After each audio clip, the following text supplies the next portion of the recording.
Hello, good morning. Good morning, as if you have not taken your refreshments. Okay, I think that's loud enough. Um, Amazing, amazing. I'm really privileged to be here with these young people. I feel young as well. Your energy is really transferring also to us who are not so young, but we are young at heart. So, I think it would be better because we always promote healthy meetings. So, whenever we have meetings hosted by WHO, we promote healthy meetings because you can be more productive when you are healthy, right? So, can I ask you to please stand up a little bit? I know that you guys are all young leaders, right? So I want you to high five three people around you and say, you are destined for greatness. Okay, go. High five, high five.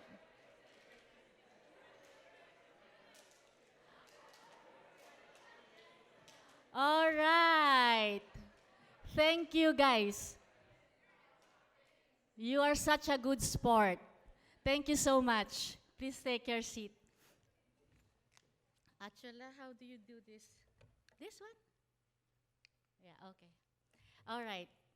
So, all protocols observed. I would like to thank Dr. Chandrika, Dr. Chatura, all the professors here, all the volunteers for making WHO a partner of this event.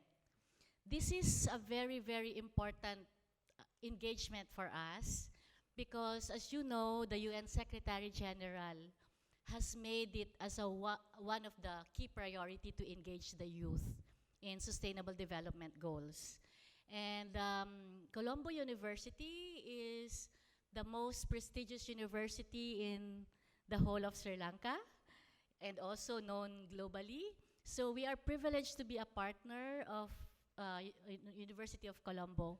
And we hope that in the future, we can work together, maybe when we look at your proposals, how we can actively engage and take forward the projects that you will be talking about or you are proposing, right? Okay. Um, I was told that the theme for this year is health and well-being. And what a better, there can be, I think, no better organization to invite but World Health Organization as the global leader for public health. It is also a critical part of the United Nations work in general. And in 2015, the global community agreed on the Sustainable Development Goals, setting new development priorities for all countries. And as you know, what is the Health and Well-being SDG? SDG? 3, right. And Dr. Chandrika has made my life easier and Dr. Chatura because they have already explained what health is all about and how we can also like contribute to SDG. Do you know that prior to the 2015 SDG, developing the SDG development, the Sustainable Development Goals, there was a My World survey. And they have like 8 million participants. And out of those 8 million participants, more than half are young people. So you guys are really active. Huh? You provided your comments to the people who are undertaking this survey because they recognize that the youth has a lot to say.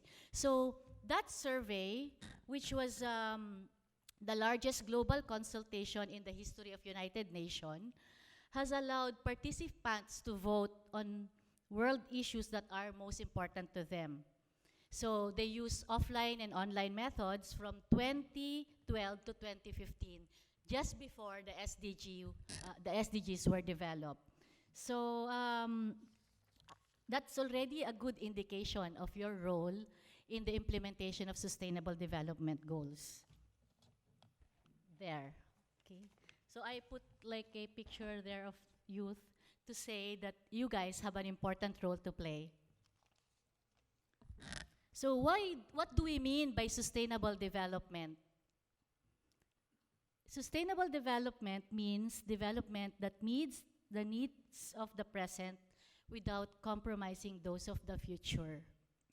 Do you realize that you, who are millennials, will be actually the one who will benefit or um, we will experience the impact of the SDGs. If the SDGs will fail or it will become a success, you are the guys who will be adult during that time. So 10 years from now, it's 2019, right? 2030, you will be maybe 20s or 25, 30. So whether we make it or we break it, you are the ones who will be the majority of the population during that time. So your role is particularly important to engage and empower young people to endeavor to create a more sustainable future. So there are many issues. I understand that there are so many issues that you guys are facing. So I got this from the SDG booklet for the youth. I don't know if these issues resonate with you, but these are the issues that have been identified where the youth can make a difference or where you are more concerned of. So you might be facing greater risks on the road. Some people in Africa maybe or in less developed countries are living in extreme poverty. There are some people young people who are mentally ill but lack access to health services, exploitation, trafficking, that kind of thing. So these are the issues that the youth have communicated to the people who have been doing the SDGs prior to the 2015 Sustainable Development Agenda. And we can make a difference in all these issues.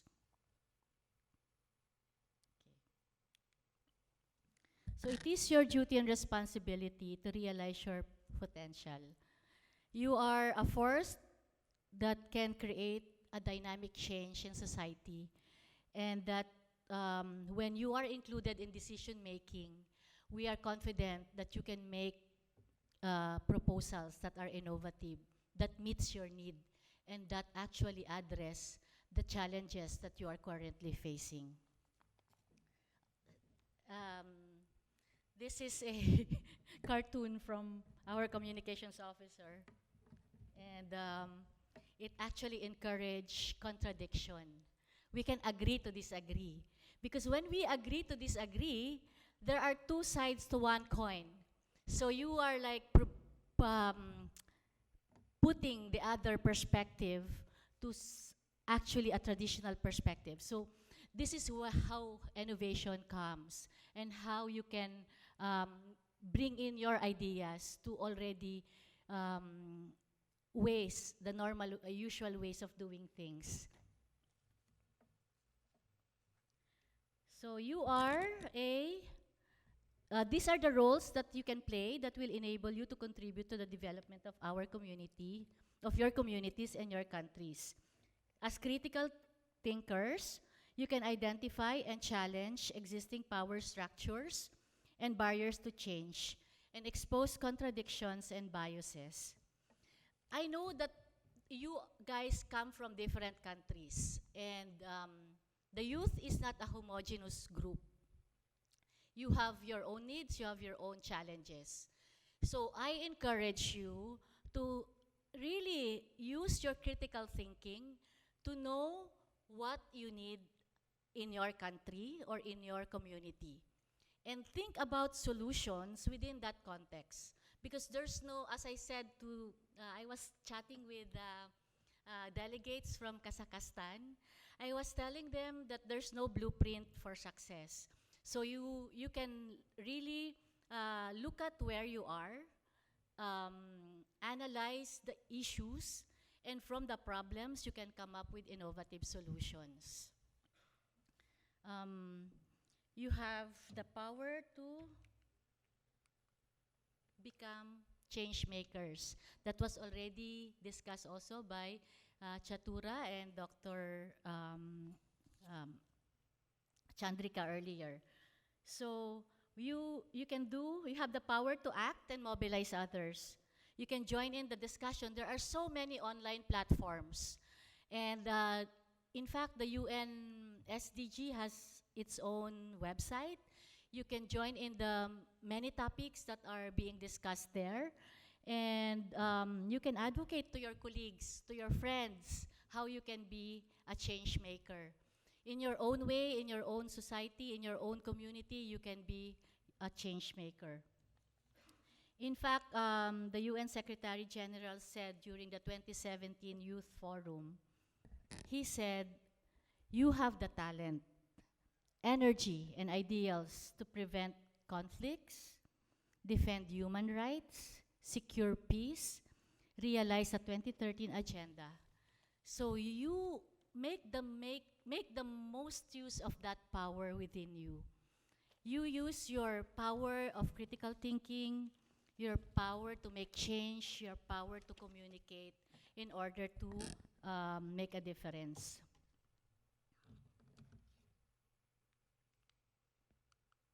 Okay, so you are also innovators. Who are the innovators? Innovators have the capacity to bring fresh perspectives and insights, offering new ideas and alternative solutions to existing issues. So I think the millennials today have really, really good ideas.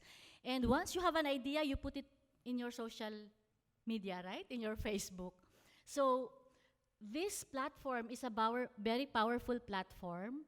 And I have seen a lot of stars already. You have already all these online awards, those who are having the best blogs or young entrepreneurs who have made it big through the social media or through the internet. So we have to seize the opportunity to use technology to come up with solutions to our problems. And you guys are also communicators. You have the ability to convey the development agenda to your peers and communities at the local, national, and international level. One of my colleagues, she's 21 years old,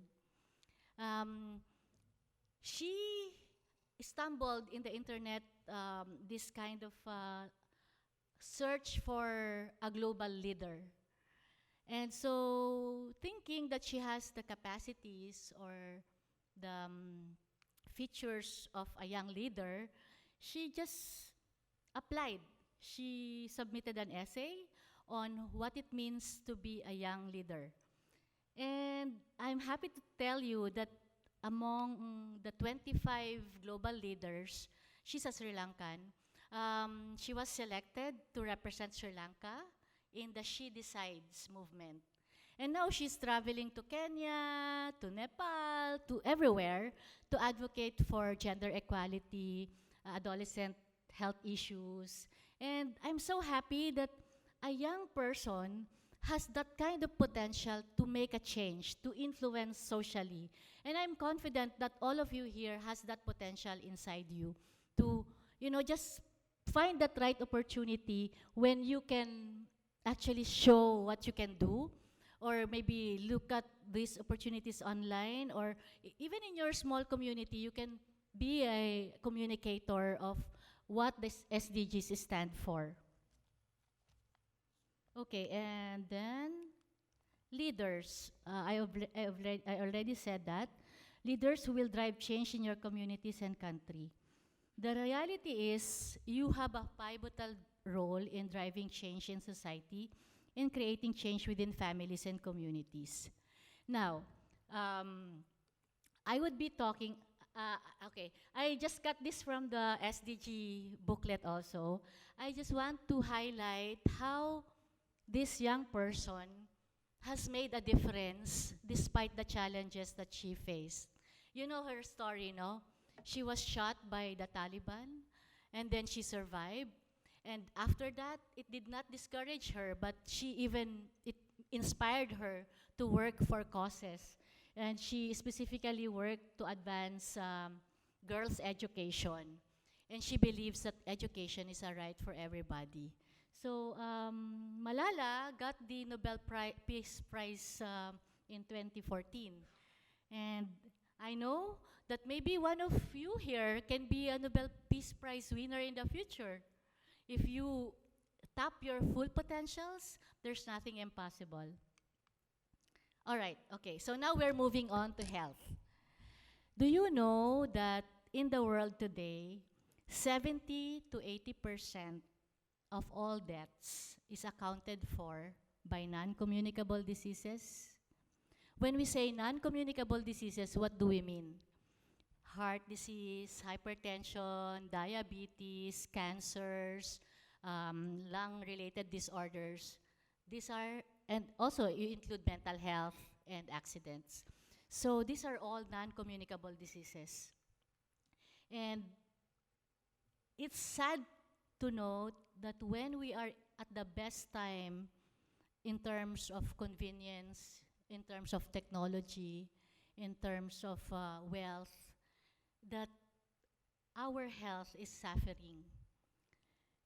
But we can make a difference because non-communicable diseases is mainly attributed to our lifestyle choices. So I'm showing you this. I think the food pyramid is this one, right? And the pizza looks like the same pyramid, but it's very unhealthy. This is about 250 to 300 calories, no, in one sitting. And you don't just eat one slice. You eat 3 slices or maybe the whole box for lunch. So imagine consuming your entire day's calories in one sitting. So what if in the during dinner time you eat pasta, you have ice cream, or you have cakes for dessert? Then you would be putting in a lot of calories and then not burning enough. And that brings me to my, okay.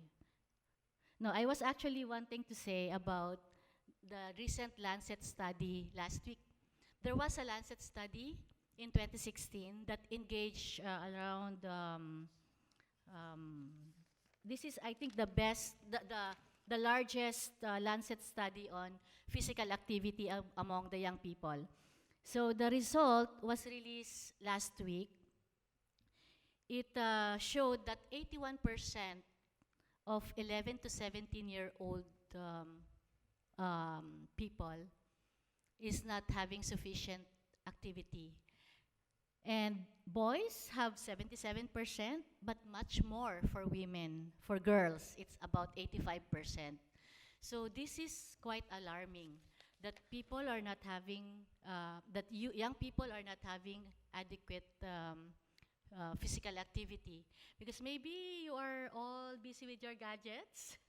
Have you seen this picture where 5 friends are sitting together and they are not talking, but they are just busy with their gadgets? I'm not saying that it's bad, but we need to be maybe more conscious to socialize when there's an opportunity rather than looking at our gadgets all the time. It is actually addictive, no? Okay, so one major issue that faces our adolescent today is mental health.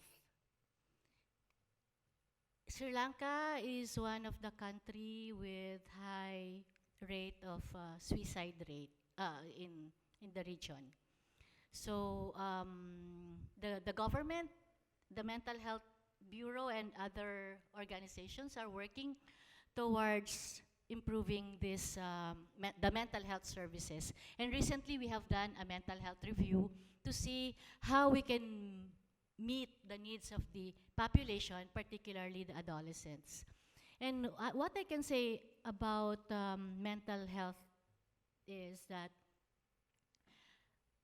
if we only have the compassion, the empathy, young people, when you are busy with your gadgets, actually takes away the time that you will be socializing or developing relationship with others. So as young leaders, I would advocate to you to maybe be more conscious of the use of technology, to make time management your priority, to maybe put in your schedule a time where you can bond with those people whom you love. Because only when you have deep, fulfilling relationships can you have more balance or have good mental health issues. Depression is very common among the youth today because of the busyness that we have unfortunately put into our world. We are always busy, busy, busy, but what are we busy about? What, what are we doing that really matters to our health and well-being? So if you come to think of it, you make use of your time because it's the resource that we have. It's a fixed resource. And so when you use your time for the things that matter to you, for the things that you are passionate about, then that's the best use of your time. Because for me, personally, the measure of success is how happy you are, how you have good mental health, and how your well-being is how you feel about your well-being. So I want to highlight this key issue of mental health. And for WHO, we have been supporting the government. We have actually trained a lot of healthcare providers on community-based interventions. So that we have this called Manuhari method, where we train community volunteers to diffuse anger, how to handle when they are feeling really bad, when they're feeling stressed, because we know we don't have so many doctors, so many nurses, or so many counselors. So we need the help of the community to engage them, to train them, so that they can be a positive change in the community. So we have trained, I think, around 100 community volunteers, and this has a reach of about 1.5 million population already. So in the next years, we will scale this up because we recognize the power of communities in making a change in mental health. All right. This is promoting physical activity. I already mentioned that. And we are happy that WHO is working with University of Colombo at the Srepali campus to impart to you guidelines on health and well-being. And we hope that the session in Sripali campus will give you lessons and skills that you can take back to your communities. I was also told that the Youth Forum aims to bring you guys as student leaders from Asian countries and to address the developmental issues. So I am really excited what would be the result of this engagement. These 5 days that you will be working together, I am confident that you will come up with innovative ideas, solutions, or projects that we can discuss during the last day of your visit to Sri Lanka. So, yeah, I encourage you to take advantage of the opportunity to gain new skills, to make new friends, and to continue to grow as a young leader. I think I forgot about I want to say something very important. Do you realize that our health system today is very medically driven? So we have a health system where the doctors, the providers are the ones dictating that these are the services that you can avail. But we as a person have needs. And WHO is promoting people-centered integrated healthcare services. As I was just telling to the Kazakhstan guys, when you have something that bothers you, you have a health issue, and for example, you have cancer, or you have been diagnosed to have cancer, you jump from one facility to another. You go to the general practitioner first, maybe for a screening, and then when you're positive, you go to the oncologist. You are referred to a psychologist. You are referred to an anesthesiologist for the pain management. Why can't we have a system of health where the person is at the center and the services are the ones that are available around the person? Can we advocate for that kind of healthcare system where your needs as a person are taken care of without having that additional burden of jumping from one health facility to another? Can we advocate from treatment to prevention and promotion? Can we advocate for healthy lifestyle rather than having treatment when you already have the disease? So this is something that we are currently, like a shift in paradigm, changing health systems into systems of health for people. And I know that you guys can have a lot of things to contribute to make this happen. By speaking about it, by taking the leadership, by advocating to other people, I know you can make a difference in this area. Okay, so I wish you all the luck in your coming sessions. And before, you guys are familiar with Yolo? Do you know what Yolo is? YOLO is you only live once. I learned this from my son because he said to me, "Mama, can I go to this party?" And I said, "No." And said, "Mama, I only live once. Why are you not allowing me to go party?" I said, "Okay, you only live once, but you only live once to make a difference, to make an impact, not to make a fool out of yourself by drinking, by smoking." That's not YOLO. Because our lives, we are given only one life. And we have to make the best of that life to make a difference, to make healthy choices. Because the happiness in this life is dependent on the choices that we make. So we have only one life, but we use that life to make a difference. And with that, I want to share with you a stanza of the poem that I like. It's from George Banks. It's in the 18th century, but I think it's very relevant.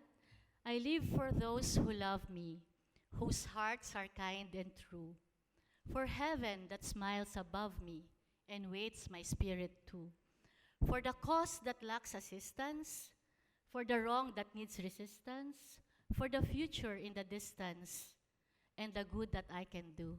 Thank you so much.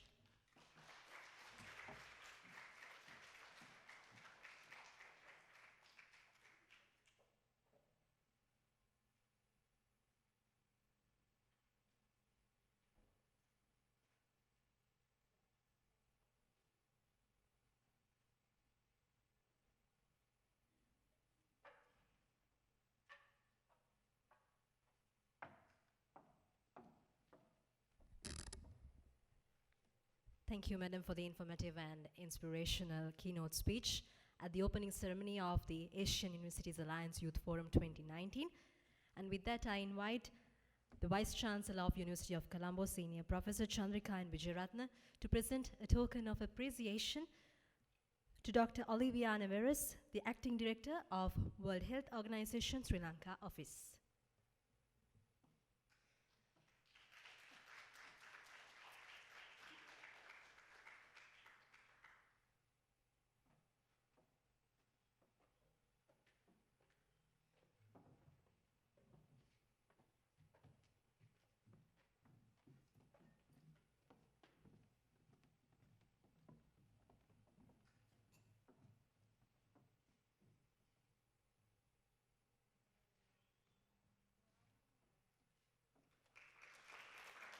Thank you.